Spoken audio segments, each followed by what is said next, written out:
100 বছর আগে ওলি আল্লাহরা এখানে আসছে। হযরত শাহজালাল, শাহপরান দীর্ঘ বছর পাকিস্তান পিরিয়ডে, ব্রিটিশ পিরিয়ডে আগত, তাদের মাধ্যমে আমরা ইসলাম পেয়েছি, এই ধর্ম পেয়েছি। আমরা ওলি আল্লাহরা যদি না আসতো, আমরা এই শান্তিময় সিরাতাল মুস্তাকিমের পথ আসতাম না। হয়তো আমরা আপনাদের মতো থাকতাম, আপনাদের পথে যেতাম, মারামারি হানাহানি কাটাকাটি করতাম না। আমাদেরকে ওলি আল্লাহরা এই শিক্ষা দেয় নাই, কখনো মারামারি হানাহানি কাটাকাটি শিক্ষা দেয় নাই, ধৈর্য ধারণ করার শিক্ষা দিয়েছে তারা সবসময়। আমরা কখনো মারামারি হানাহানি পছন্দ করি না, কারণ মহান রব্বুল আলামিন সকল কিছুর মালিক, উনি সকল কিছুর বিচার করবে।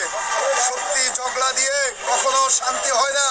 প্রেম মহব্বত ছাড়া কখনো এই জগতে শান্তি সৃষ্টি হতে পারে না। আপনারা নামাজ পড়েন, একজন নামাজি ব্যক্তি আরেকটা মানুষকে আঘাত করতে পারে না। অবশ্যই নামাজি ব্যক্তি থেকে মানুষ সেফ থাকে, মানুষের স্বাভাবিক।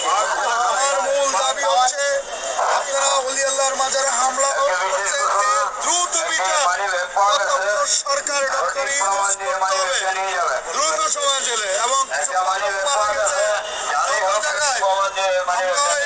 সকল কিছুর অতি শীঘ্রই বিচার করতে হবে। এবং আর একটি খানকা, একটি ওলি আল্লাহর মাজার হামলা হতে দেওয়া যাবে না।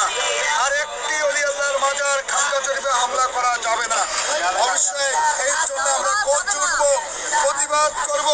ওলি আল্লাহর দুশমনেরা হুঁশিয়ার সাবধান, ওলি আল্লাহর দুশমনেরা, ওলি আল্লাহর দুশমনেরা হুঁশিয়ার সাবধান।